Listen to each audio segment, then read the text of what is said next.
रहमानुर्रहीम। शहजाद अहमद भट्टी YouTube channel से आपसे शहजाद अहमद भट्टी advocate high court मुखातब हूँ। आज हम बड़े इम्पोर्टेंट टॉपिक के ऊपर बात करने के लिए जा रहे हैं और वो है रजिस्टर हकदारान ज़मीन, जमाबंदी या मिसले हकीयत क्या होती है। बहुत मुश्किल टॉपिक है और आज हम इसको बहुत आसान करके बताएंगे। हमारे नौजवान कानून के तलबा, हमारे जुडिशरी के लिए तैयारी करने वाले हमारे वकला साहिबान और रेवेन्यू डिपार्टमेंट में आने के लिए बहुत सारे दोस्त जो हैं वो ऐसे सवालात हैं, टर्मिनोलॉजीज़ हैं जिसको समझना बहुत सारा मुश्किल है। आज उनके साथ साथ अवामुन्नास के लिए भी मैं बहुत आसान फहम अंदाज में बताने के लिए जा रहा हूँ कि रजिस्टर हकदार ज़मीन क्या है, उसके अंदर क्या होता है, मिसले हकीयत क्या है, क्या होता है। और इसके साथ साथ आज हमने डिस्कस करना है कि जो है वो तमाम मामलात इसमें क्या है। मुतलका कानून क्या है जी? मुतलका कानून है दफ़ा 39 land revenue act 1967, land revenue act section 39 वो इससे मुतलका है।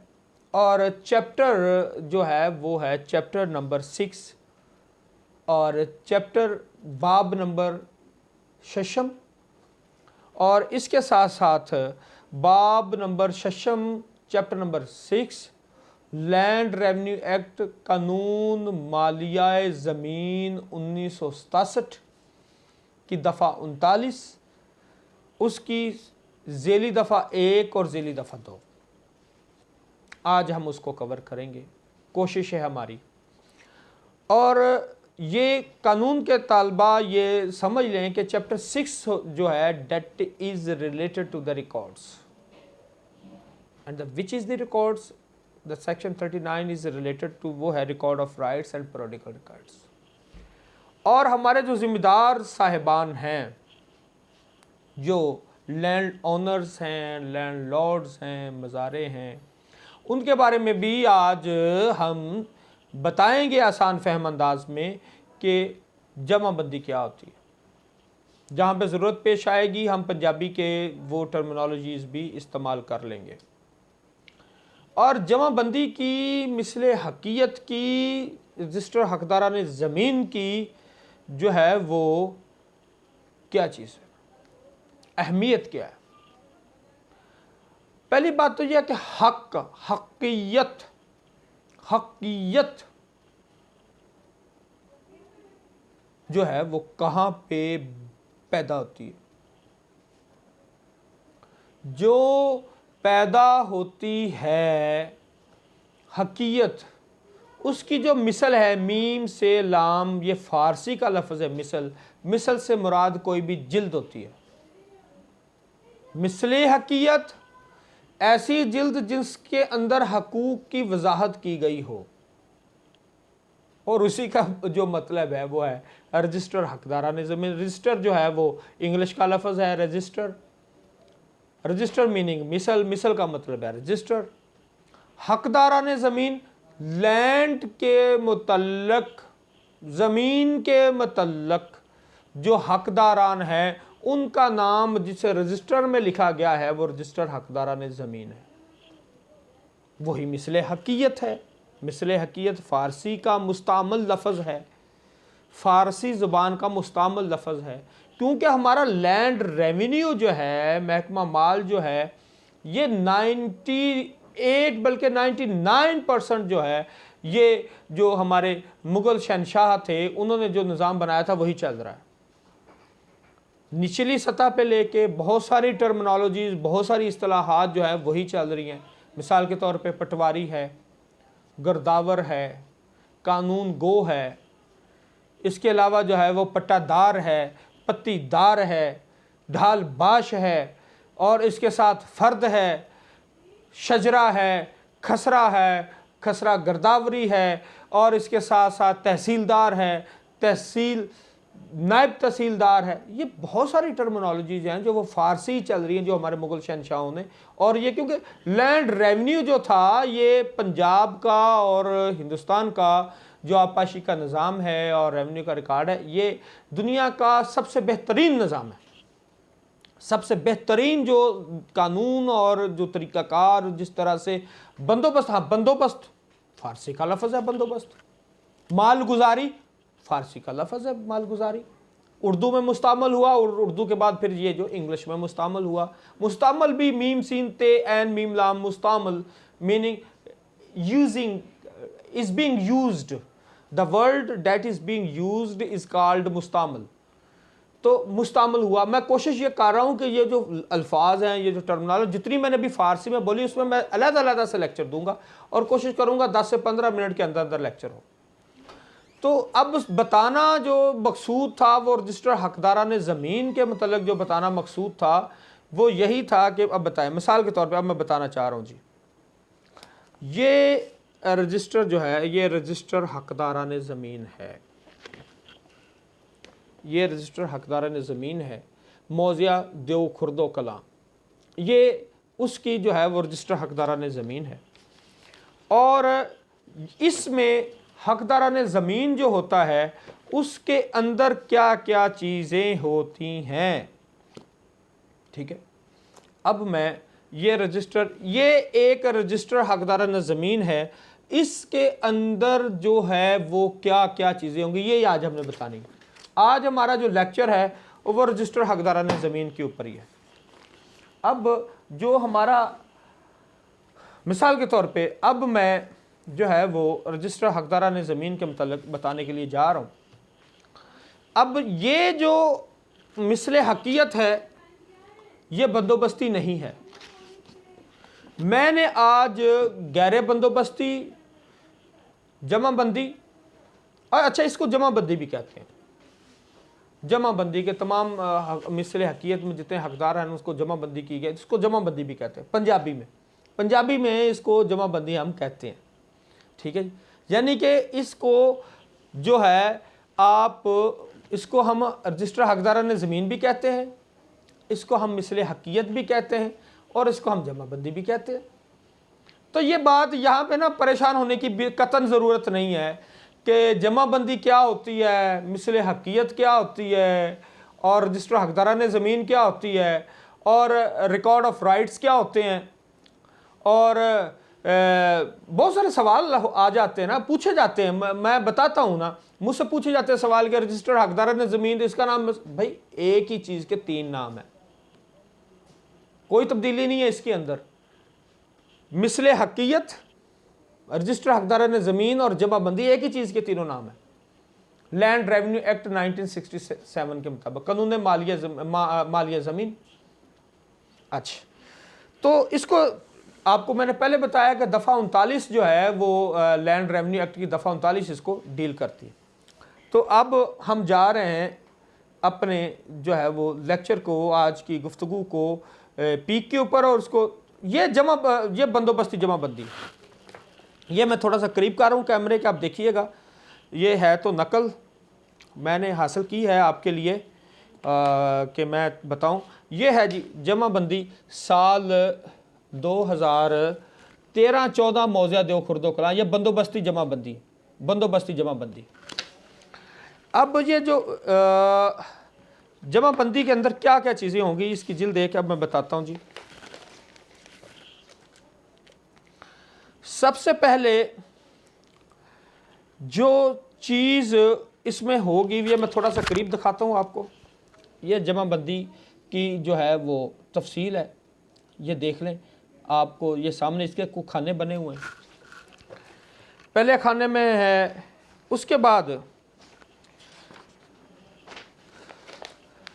गांव की मौज़े की जमाबंदी के अंदर एक ब्रीफ हिस्ट्री जो है वो बताई जाएगी। एक ब्रीफ हिस्ट्री, ये देखें, ये ब्रीफ हिस्ट्री है ये मौज़े की,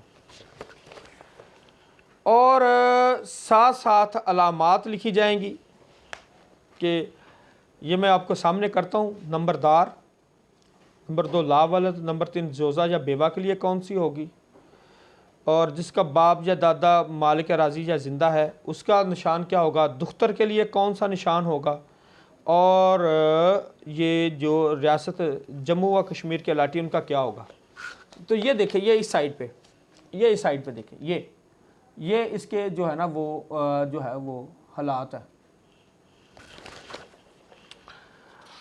और ये देखें जी, ये कैफियत जो है ना, ये हिस्ट्री चलती आ रही है।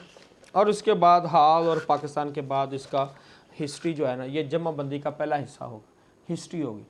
किसी मौज़े के बारे में अगर आप जानना चाहते हैं कि मौज़ा क्या है, उसकी ब्रीफ हिस्ट्री क्या है, मिसाल के तौर पे ये मैं 2 लाइनें पढ़ रहा हूँ जो हिस्ट्री के साथ शगफ रखते हैं, वो पढ़ेंगे। मुग़लों और सिखों के दौरे हुकूमत में तमाम ज़मीन बादशाह की मलकियत तस्वर होती थी और सरकारी अहलकार काबज़ बटाई वसूल करते थे, मिसाल के तौर पर। अच्छा जी, उसके बाद क्या होगा जनाबे वाला, उसके बाद खसरा नंबर और उसकी खतौनी दर्ज होगी, खसरा नंबर और उसकी खतौनी दर्ज होगी, खसरा नंबर और उसकी खतौनी। खसरा नंबर के ऊपर मेरा अलहदा सा लेक्चर है, वो ज़रूर सुनना है आपने, वो पहले सुन लें खसरा और शजरा के मतलब, उससे आपको ये समझने में बहुत ज़्यादा आसानी हो जाएगी। मैं आपको बता रहा हूँ, बहुत ज़्यादा आसानी हो जाएगी। उसके बाद जनाब एक चीज़ होगी कि ये हरूफ तहज्जी के मुताबिक, हरूफ तहज्जी भी बताना पड़ेगा अल्फ़ाबेटिकली, उर्दू अल्फ़ाबेटिक्स के मुताबिक अलफ बे जीम दाल डाल डाल डाल, इसके मुताबिक नाम आएंगे और मालकान के नाम लिखे जाएंगे। ये मालकान के नाम हैं, ये अलफ से शुरू हैं, ये तक जाएंगे, ये मालकान के नाम उसमें लिखे जाएंगे, रजिस्टर हकदारान ज़मीन में। उसके बाद बहुत ही मज़ेदार किस्म की बात आएगी, और वो होगी क्या, वो होगी ख़ानदान के शजरे, ख़ानदान के शजरे होंगे, और वो ख़ानदान के जो शजरे होंगे वो बड़ी ही मज़ेदार किस्म की चीज़ है। वही जो आपने देखनी है, वो बहुत ही मज़ेदार चीज़ है। वो डब्बों में ख़ानदान के जो शजरे हैं वो लिख दिए जाएंगे, और आप उसमें जो है ना वो बड़े तसल्ली के साथ जो है ना वो चीज़ें होंगी। तो ये डब्बे होंगे, मिसाल के तौर पर ये डब्बे हर ख़ानदान का, हर बरादरी का। आप ये देखें जी, ये इस गांव के अंदर, मौज़े के अंदर कितने जट बरादर हैं, ये जट बरादर लिखे जाएंगे उसके अंदर। और उसके बाद जो है वो जट बरादरी जो होगी, और उसके साथ साथ फिर आगे जो है ना वो मुख्तलिफ़ बरादरियाँ चलती जाएंगी उस मौज़े के अंदर, ठीक है जी। और वो बरादरियाँ जो है वो वजाहत के साथ ये जो है ना वो ख़ानदान के शजरे बताए जाएंगे, कहाँ से रकबा शुरू हुआ, कहाँ से रकबा ख़त्म हुआ, और कहाँ पे रकबा गया। ये जो है वो गांव के जो मालिक होंगे, ये जो है वो बताया जाएगा, और उनको वजाहत के साथ जो है वो तफसील के साथ जो बताया जाएगा। जो मुख्तसर हिस्ट्री होगी उस ख़ानदान की और उस मौज़े की, वो भी उसमें बयान करके बताई जाएगी। मिसाल के तौर पे जो चीज़ें जो है ना वो देखी जाएंगी, वो ये है कि ये अभी देखते हैं। असल में बात ये है कि मेरा जो है ना यहाँ पे जो है वो बताना और समझाना मकसूद है कि एक जमाबंदी के बारे में मैं तफसील के साथ आपको बता दूँ, समझा दूँ। ये बहुत ही इम्पोर्टेंट है, इट्स वेरी मच इम्पोर्टेंट कि आपको इसके बारे में बता दिया जाए और तफसील के साथ समझा दिया जाए। तो इसी के साथ साथ जो है वो उसी के अंदर जो है वो जो आपका अक्स शजरा होगा उसको जो है ना वो बताया जाएगा, और उसको तफसील के साथ जो है वो समझाया जाएगा। और वो उसमें कितने खसरे नंबर हैं, क्या खेवट नंबर है, क्या खतूनी नंबर है, वो कहाँ कहाँ पे मालिक हैं, कहाँ कहाँ पे वो मालिक नहीं हैं, कौन कौन सी खेवट है, कौन कौन सी खेवट में वो जो है ना वो खतूनी उनकी आगे आती है, वो आपको बताया जाए। मिसाल के तौर पे मैं एक मिसाल निकालने लगा हूँ। ये इसमें जो है ना वो ये आ गया जी अपना एक तफसील, मैं सारा देख रहा था ताकि मैं तसल्ली के साथ आपको बता सकता। और आपको समझा सकता। तो यही मैं मिसाल के तौर पे ये देखें जी, ये मैं बताना, इसका आपने देखना ये सबसे नीचे वाली लाइन में कुछ नंबर लिखे हुए होंगे, ठीक है, और पैमाना हकीयत भी लिखी होगी, नंबर खेवट भी लिखी होंगे, कौम, ये देखें ये एक कौम है, कौम में जो है वो उनकी कौम लिखी गई, कौम लिखने के बाद जो है ना ये और उसमें तफसील के साथ उनका ज़िक्र कर दिया गया है। तो मैं कोशिश कर रहा हूँ कि मैं जो है ना वो अपना ही ढूंढ रहा था कि मैं अपना ही खाता बताऊँ। तो ये जो है जनाबे वाला, ये सबसे पहले कौम आ गई, ये कौम आ गई राजपूत भट्टी, ठीक है जी। ये मेरे ख़ानदान का जो है वो कुछ खाता है, वो मैं आपको बताना चाह रहा था, उसमें मैं तफसील के साथ। और ये उसके नीचे जो है वो खेवट नंबर आ गई, ये नीचे ये खेवट आ गई, और ये दरमियान में जो है वो मिसाल के तौर पे ये खाता जो है ये शुरू हुआ, ये खुदा बख्श, ये मेरे दादा जान का नाम था, और नीचे मुख्तार अहमद, ये मुख्तार अहमद दादा वाले साहब का नाम, और नीचे जो है ये किस खेवट में 140 में हम मालिक हैं।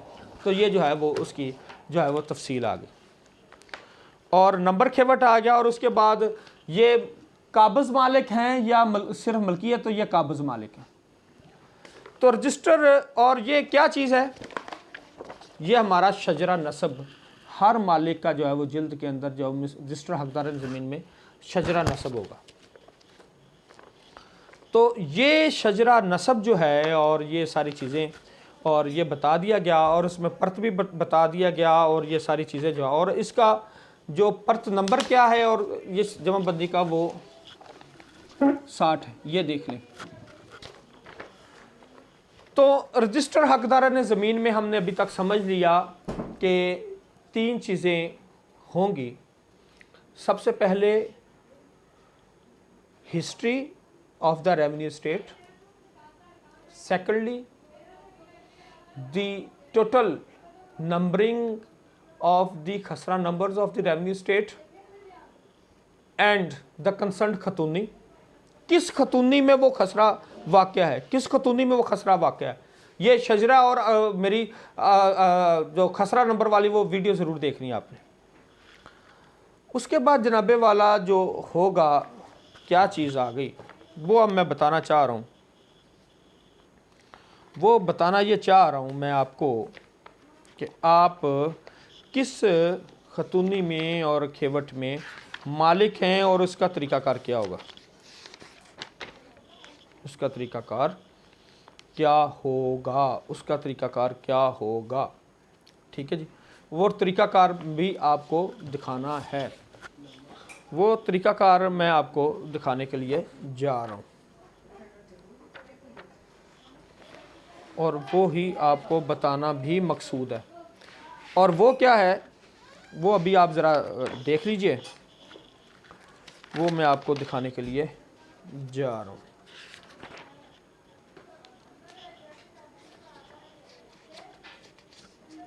वो ये है जी, ये देखें, ये ज़रा आपने अब कॉलम गौर से देखना, ये देखें रजिस्टर हकदारा ने ज़मीन ऊपर लिखा हुआ है, और ब्रैकेट के अंदर लिखा हुआ मिसले हकीयत, मिसले हकीयत। ये वाला जो कॉलम है इसमें खेवट नंबर और खाता नंबर, ये अगला खाना खतूनी नंबर, यह खतूनी नंबर, इसका कॉलम नंबर 1, कॉलम नंबर 2, और एक रजिस्टर हकदार ने ज़मीन के 10 कॉलम होते एक वर्ग के। अब इसमें आपको जो गुफ्तगू होगी वो बड़ी शकील गुफ्तगू जो है ना वो इसमें होगी। गुफ्तगू क्या है, अल्फाज जो इस्तेमाल हो गए, मिसाल के तौर पे वर्क, तरफ, पत्ती, साल, किताब नंबर, वर्क नंबर। तो खाना नंबर अब मैं आपको इसके बाद आपको आपके सामने करता हूँ, लेकिन नंबर 1 जो होगा वो खेवट, नंबर 2 खतूनी, खाना नंबर 3, खाना नंबर 3, खाना नंबर फ़र्द का खाना नंबर 1 के मुताबिक जी मतलब खेवट, फ़र्द का खाना नंबर 2 के मुताबिक मतलब खतूनी, फ़र्द के खाना नंबर 3 के मुताबिक जो है वो नाम मालिक बमा सुकूनत। अब खाना नंबर 3 जीम 3 दाल 3 है 3 रे। और खाना नंबर 4, खाना नंबर 5 खसरे जो होंगे वो खाना नंबर 5 में होंगे। खाना नंबर 4 के अंदर नाम काश्तकार होगा। खाना नंबर 6 के अंदर जो है वो रकबे की तफसील होगी, खसरा कितने कनाल का है। खाना नंबर 7 में वसाइल आबपाशी होगी। माँ नाम चाह, चाह का मतलब होता है सर आबपाशी, चाही होती है, गैर चाही होती है, कुआं, कुआं, कुआं, tubewell. Hand, tubewell means hand driven चाह। राजबा, राजबा लफ्ज़ जो है राजबा का मतलब है सुआ, बड़ा खाला। Minor, minor. खाना नंबर 8 में होगा लगान, जो काश्तकार अदा करता है, जो वो रेंट देता है। और खाना नंबर 9 जो होगा वजूब, तफसीलात। और खाना नंबर 10 जो होगा उसमें नंबरदार का नाम होगा, और अगर कोई विरासत को तफसील होती गई। तो ये ज़रा मुलाजा फरमा लें, ये ज़रा मुलाजा फरमा लें, ये आपको नज़र आ रहा है, ये चीज़ें देखें, जो सारी की सारी चीज़ें जो है वो ये खाने हैं। तो मामलात जो हैं ये चीज़ें आपको मैं रजिस्टर हकदारान ज़मीन के मतलब बताना चाह रहा था कि रजिस्टर हकदारान ज़मीन के अंदर जो है वो क्या चीज़ें होती हैं। मिसाल के तौर पे आप देखें, ये मैं अपने वालिद साहब की मलकियत थोड़ी सी बताता हूँ। ये खाता नंबर 140 में हम मालिक मेरे वालिद साहब मुख्तार अहमद वल्द खुदा बख्श वो, और साथ साथ उसके आगे जो है वो कितना इस खसरे में कितने मालिक हैं, और आगे जो सारे की उसकी तफसील, नंबरदार अब्दुल रहीम नंबरदार, और आगे जो है वो इंतकालात जो इस खाते में इंतकाल आ चुके हैं उनकी तफसील। और साथ ही साथ जो है ये खसरे नंबर जो है वो बताए गए हैं, जो खसरे नंबर, और ये इनकी हैसियत क्या है, ये मकबूजा मालिकान है, मकबूजा मालिकान। यानी कि ये जो आपका ये सफ़ा है रजिस्टर हकदारान ज़मीन और मिसल हकीयत, मिसल हकीयत से यह बात वाज़े होती है कि एक शख्स जो है ये आपको ये देख लेंगे, ये ए द रिकॉर्ड। अब मैं कानून पढ़ना चाह रहा हूँ कि ये जितना मैंने बताया है, ये एक एक लाइन की मैंने इतनी तफसील और एलेबरेशन बता दी आपको कि रिकॉर्ड ऑफ राइट्स का सबसेक्शन 2 है। सबसेक्शन 1 पढ़ते हैं, save as otherwise provided by this chapter there shall be record of rights of each state. एक ईच स्टेट के लिए रिकॉर्ड ऑफ राइट हो गया, ठीक हो गया, रिकॉर्ड ऑफ राइट। ये तो जिल्द थी, जिल्द 1, जिल्द 2, जिल्द 3, ये एक ही रिकॉर्ड ऑफ राइट हो गया, एक ही रेवेन्यू स्टेट के लिए रिकॉर्ड ऑफ राइट आ गया, रजिस्टर हो गया। उसमें क्या होगा, the record of rights for any state shall include the following documents namely. इसमें क्या होगा, number statement showing so far as may be practicable, or 1 the persons who are landowners, okay, tenants, okay, of who are entitled to receive any rents, लगान की बात पढ़ ली, profits of produced the estates or the occupied land therein, हो गई बात। the nature and the extent of the interest of those persons and the conditions and liability attaching thereon, nature and the extent of the interest of those person। तफसील आ गई आपको, नशकास की पूरी फहरिस्त आ गई जी, आपको दिखा दी इसीलिए कि एक प्रैक्टिकली एक चीज़ आपके सामने आ जाए, आप उसको देख सकें। और उसके बाद जो है वो the rent, land revenue, rates, cesses और other payments due from and each of those person and government, वो सारे के सारे लगान मैंने आपको बता दिया। मैप ऑफ द स्टेट के हवाले से मेरा अलहदा से जो है वो आपको मैंने बता दिया है, लेक्चर है। Such other documents as the board of revenue में the previous approval of the government prescribe. तो ये सारी चीज़ें जो है आज हमारा सेक्शन 39 जो है वो कंप्लीट हो गया। लेकिन अगला जो हमारा लेक्चर है वो है फ़र्द के ऊपर। फ़र्द क्या होती है? अब फ़र्द क्या होती है वो बहुत ही आसान बात है जनाब, इतनी आसान, लेकिन उसकी जो इकसाम है वो अब हमारे अगले लेक्चर में आ रही हैं जो अब फ़र्द के बारे में देंगे। तो आज की मैं उम्मीद कर सकता हूँ कि आज का लेक्चर आपको बहुत पसंद आया होगा और आप इस बात को मैंने कोशिश की है अपनी ताईं कि आपको मैं समझा सकूँ। अल्लाह ताला जो है वो मुझे मज़ीद जो है वो ताकत दे, मैं अच्छे तरीके से लेक्चर दे सकूं। लेकिन इसके साथ साथ अगर आपको हमारा आज का लेक्चर पसंद आए तो आप जो है वो ऐसे कीजिएगा कि चैनल को सब्सक्राइब कीजिए, इसका बेल आइकॉन प्रेस कीजिए ताकि आपको हमारे आने वाली वीडियोस मिलती रहें और हम अपने तईं आपको बेहतर तरीके से बताते रहें। वमा अलैना इल्लल बलागुल मुबीन। अस्सलामु अलैकुम वरहमतुल्लाहि वबरकातुहू।